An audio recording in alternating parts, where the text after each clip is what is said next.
പുതിയൊരു വീഡിയോയിലേക്ക് എല്ലാ മാന്യ പ്രേക്ഷകർക്കും സ്വാഗതം. ഇന്ന് ഞാൻ നിങ്ങളുമായി പങ്കുവെക്കുന്ന ഡെയിലി അപ്ഡേറ്റ്സുകളിൽ ഒന്നാമത്തേത് ഡ്രൂ മാക്കിൻ്റെയും ഫിൻ ബാലറിൻ്റെയും കോൺട്രാക്റ്റ് അപ്ഡേറ്റ് ആണ്. അവസാനത്തേത് ജോൺസണയുടെ റിട്ടയർമെൻറ്റിനെ സംബന്ധിച്ച് ജോൺസണ തന്നെ കൃത്യമായിട്ടുള്ള അപ്ഡേറ്റുകൾ നിലവിൽ പങ്കുവച്ചിട്ടുണ്ട്. ആ ഒരു കാര്യങ്ങളെ സംബന്ധിച്ചുമാണ്. അപ്പോൾ നമുക്ക് അധികം ദീർഘിപ്പിക്കാതെ നേരെ വീഡിയോയിലോട്ട് കടക്കാം. ഒന്നാമതായി നമ്മൾ നോക്കാൻ പോകുന്നത് ഡ്രൂ മാക്കിൻ്റെയറിൻ്റെ കോൺട്രാക്റ്റ് അപ്ഡേറ്റ് ആണ്. ഡ്രൂ മാക്കിൻ്റെയർ ഇതുവരെ ഈ ഒരു വീഡിയോ തയ്യാറാക്കുന്നത് വരെ WWE കോൺട്രാക്റ്റ് പുതുക്കിയിട്ടില്ല എന്നുള്ളതാണ് നമുക്ക് അറിയാൻ സാധിച്ചിട്ടുള്ളത്. ഡ്രൂ മാക്കിൻ്റെയർ കോൺട്രാക്റ്റ് പുതുക്കിയാൽ മാത്രമേ ഡ്രൂ മാക്കിൻ്റെയറിന് നല്ല പരിഗണന കിട്ടുന്ന സ്റ്റോറി ലൈൻ ഇനി WWE കൊടുക്കുകയുള്ളൂ. അത്തരത്തിലുള്ള ഒരു അപ്ഡേറ്റ് ആണ് ഡ്രൂ മാക്കിൻ്റെയറിനെ സംബന്ധിച്ച് നിലവിൽ പുറത്തേക്ക് വരുന്നത്. മറ്റൊരു അപ്ഡേറ്റ് ഫിൻ ബാലറിൻ്റെ കോൺട്രാക്റ്റിനെ സംബന്ധിച്ചാണ്. ഫിൻ ബാലറിൻ്റെ കോൺട്രാക്റ്റ് WWE റസൽമേനിയ 40 കഴിയുന്നതോടുകൂടി അവസാനിക്കാൻ പോകുകയാണ് എന്നാണ് നമുക്ക് ലഭിച്ച ഒരു റിപ്പോർട്ടിൽ കൊടുത്തിട്ടുള്ളത്. ഫിൻ ബാലറും കോൺട്രാക്റ്റ് പുതുക്കുന്നതിനെ സംബന്ധിച്ചുള്ള ചർച്ചകളിലേക്ക് ഇതുവരെ നീങ്ങിയിട്ടില്ല എന്നുള്ളതും നമുക്ക് അറിയാൻ സാധിച്ചിട്ടുണ്ട്.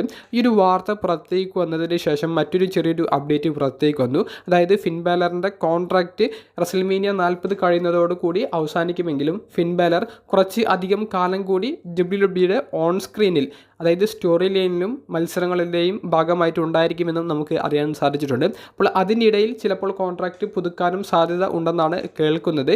ഇതുവരെ കോൺട്രാക്റ്റ് പുതുക്കിയിട്ടില്ല. കമ്പനി വിടാനും 50-50 ചാൻസ് ആണ് ഉള്ളത്. മൂന്നാമത്തെയും അവസാനത്തേതുമായിട്ടുള്ള അപ്ഡേറ്റ് ആയി നമ്മൾ നോക്കാൻ പോകുന്നത് സൂപ്പർ താരമായ ജോൺസണയുടെ റിട്ടയർമെൻറ്റിനെ സംബന്ധിച്ച് ജോൺസണെ തന്നെ നിലവിൽ അദ്ദേഹം ഇൻ്റർവ്യൂകളിൽ കൊടുത്തിട്ടുള്ള കുറച്ച് പോയിന്റുകളാണ്. ജോൺസണയുടെ അവസാന WWE വേണ്ടിയിട്ടുള്ള ഒരു മത്സരം കാണാൻ സാധിച്ചത് കഴിഞ്ഞ വർഷമാണ്.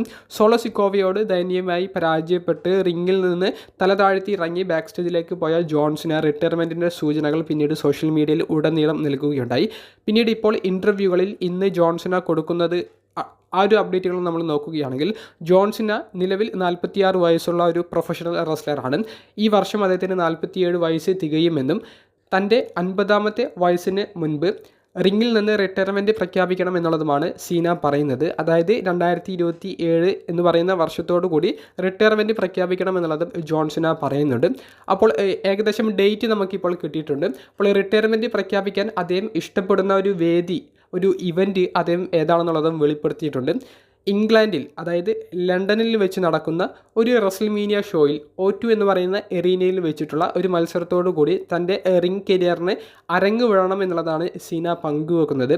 ലണ്ടനിൽ വെച്ച് റസൽമേനിയ നടത്തുന്നതിനെ സംബന്ധിച്ചുള്ള യാതൊരുവിധ അപ്ഡേറ്റുകളും നിലവിൽ പുറത്തേക്ക് വന്നിട്ടില്ല.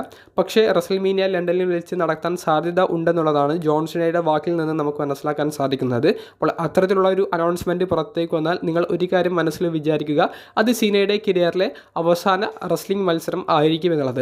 ആർക്കെതിരെ തൻ്റെ അവസാന മത്സരം കളിക്കണമെന്നൊന്നും സീന വെളിപ്പെടുത്തിയിട്ടില്ല. കൂടാതെ ഈ ഒരു ഇൻ്റർവ്യൂവിൽ പങ്കുവെക്കുന്ന മറ്റൊരു കാര്യം ഡൊമിനിക് മിസ്റ്റീരിയോ നിലവിൽ നല്ലതുപോലെ പെർഫോം ചെയ്യുന്നുണ്ട് എന്നുള്ളതാണ്. അങ്ങനെ യുവതാരങ്ങളെ പൊക്കിക്കൊണ്ടുവരുന്നതിൽ ജോൺസണ നല്ലൊരു ശ്രമം നിലവിൽ നടത്തുന്നുണ്ട് എന്നുള്ളതാണ് നിലവിൽ അദ്ദേഹത്തിൻ്റെ കഴിഞ്ഞ എല്ലാവിധ സ്റ്റോറി ലൈനുകളിലും മത്സരങ്ങളിൽ നിന്ന് നമുക്ക് മനസ്സിലാക്കാൻ സാധിക്കുന്നത്. ഈ ഒരു വാക്കുകളെല്ലാം ജോൺസണ ലോഗൻ പോളിൻ്റെ ഇൻപൾസീവ് എന്ന് പറയുന്ന പോഡ്കാസ്റ്റിൽ നൽകിയ ഒരു അഭിപ്രായങ്ങളാണ്. വീഡിയോ സംബന്ധിച്ചുള്ള നിങ്ങളുടെ അഭിപ്രായങ്ങൾ കമൻറ്റ് ബോക്സിൽ രേഖപ്പെടുത്തുക. അപ്പോൾ അടുത്തൊരു വീഡിയോയുമായി കാണുന്നത് വരെ ബൈ.